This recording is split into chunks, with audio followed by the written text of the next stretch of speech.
Hello everyone, Dr. Suneel, Dhand, internal medicine physician. Welcome to another video. I want to talk about what everybody is talking about right now, that presidential debate. I've nipped out of the hospital for a few minutes to make this video because that debate shocked many hundreds of millions of people in the United States and around the world. And I believe that there is more going on than simply saying that President Biden has some sort of neurocognitive decline or dementia. And I'm going to share with you my thoughts in this video.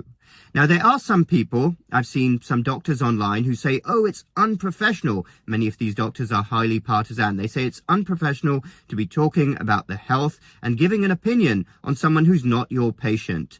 What a whole load of nonsense. This is absolutely fair game. We are talking about the leader of a country. Many may say the leader of the free world. His decisions affect hundreds of millions, actually billions of people around the world. So this is totally fair game to talk about. And I don't care whether you are Democrat, Republican, or none of the above. I'm going to give you completely my objective viewpoint, my own opinion as a doctor on what may be going on, because I don't believe it's as simple as many people think. And I'm going to highlight this by sharing with you a few videos. Let's start off with this one from 2012, President Biden debating.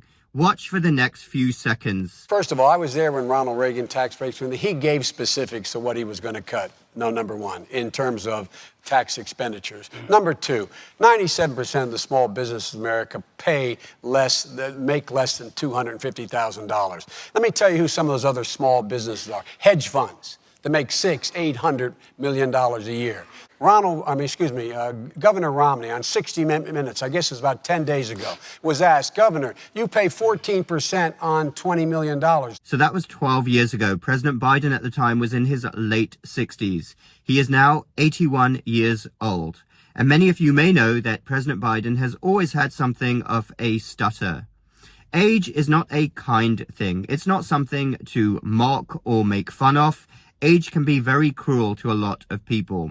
The average life expectancy for a male in the United States is in the mid-70s, around 75. In Europe, it's about 5 years longer. But let's compare that video that you just saw with the video from the presidential debate.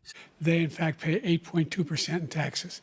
If they just paid 24%, we'd be able to wipe out his debt. We'd be able to help make sure that all those things we need to do, child care, elder care, making sure that we continue to strengthen our healthcare system, making sure that we're able to make every single solitary person eligible for what I've been able to do with the COVID. With dealing with everything we have to do with. Look, if we finally beat Medicare. So that is quite a deterioration there. That is evident to anyone watching. At first, I remember when I was watching the debate, within a minute or two, I thought, this is me with my doctor hat on, I thought President Biden sounds like he's very raspy. He sounds as if he has a cold. And I thought that the whole way through. Obviously, that wouldn't account for mumbling or incoherent sentences, but I still don't think it's as simple as many people think. Because the next day, less than 24 hours later, President Biden sounded like this. I know I'm not a young man. State the obvious. Well, I know. I don't walk as easy as I used to. I don't speak as smoothly as I used to. I don't debate as well as I used to. But I know what I do know.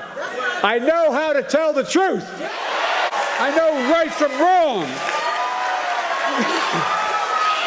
And I know how to do this job. I know how to get things done.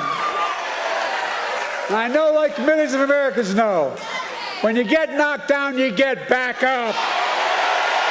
So that is very strange indeed. How could he sound so much better in less than 24 hours? What could be going on? Let's dive into a few medical possibilities, my own opinions. Number one, some form of dementia. That would be the condition that is on most people's minds when they see something like that, like Alzheimer's dementia. And of course, President Biden is in the right age bracket to be high risk for this condition.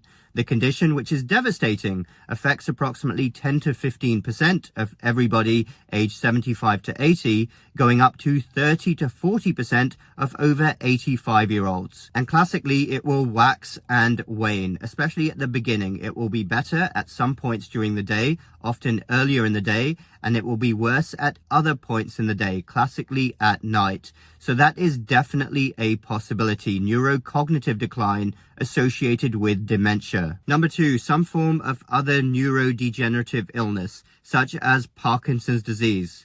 Now, Parkinson's disease can present in a number of different ways. There can be lots of different Parkinsonian type syndromes, but many of them have similar features, including a certain walk. Take a look at this video of President Biden leaving the stage requiring assistance from his wife.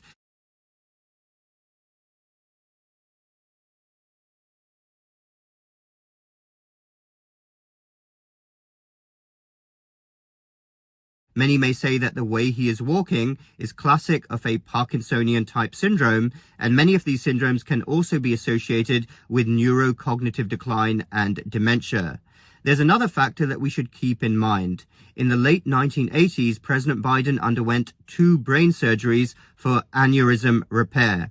And when he initially underwent the surgeries, he did have some complications, including pulmonary embolus, a blood clot on the lung. So yes, years later, if you are talking about intracranial surgery, that can manifest with an increased risk of a neurodegenerative illness. Number 3, could he have had some sort of acute illness that could have done this to him? As I said, he did have a raspy voice, and the White House did say that he was suffering from a cold, and we know that even simple colds can be quite dramatic in someone over the age of 80. They can affect them much more than a younger person. So that is a possibility, but counteracting that is the argument, how could he have got better so quickly within 24 hours? That last video I showed you, that seems a bit strange. Number 4, the effects of a medication. Do not rule this out. Is it possible that President Biden's team gave him some sort of performance-enhancing medication before the debate to make him more awake, which could have paradoxically had too much of an effect and made him confused? That is a distinct possibility. The other possibility is that he was administered a medication for his cold, and many even over-the-counter medications can sedate people, and this effect is magnified in anyone over the age of 80. I definitely wouldn't rule out that possibility. So those are my own thoughts then, as a doctor who has a lot of patients in President Biden's age group. And the most important thing, if we're dealing with any sort of neurocognitive decline, other neurological illness, or even the over effects of medications, is to approach this with compassion and empathy. Because the reality is that neurocognitive decline, even the initial stages, don't get better with time, they get worse. So whatever you see will likely be worse in 6 months, will be worse in a year, will be worse in 2 years. And the important thing is for anyone. This could apply to anyone. And again, I'm not getting political here. Neurocognitive issues affect millions of people and exert their toll on many, many families. I'm sure many people can empathize with this situation, and purely on a human level, it's important for family, for friends, to guide anyone who is suffering with these issues down the right path. Help them make the right decisions. That is purely at a human level. Obviously, everything is magnified if we're talking about someone whose decisions affect billions of people around the world. So whatever the outcome here, those are my medical thoughts. And remember too that stress in anyone's life will make a situation like this much, much worse. It can actually accelerate the decline. So I hope from a human perspective, whatever happens from here, President Biden's health is first and foremost on the minds of the people around him. Thanks everyone for watching. Feel free to comment down below. Let me know your thoughts. Hit the like button if you like this video and the bell button for more similar videos in the future. We will speak again very soon.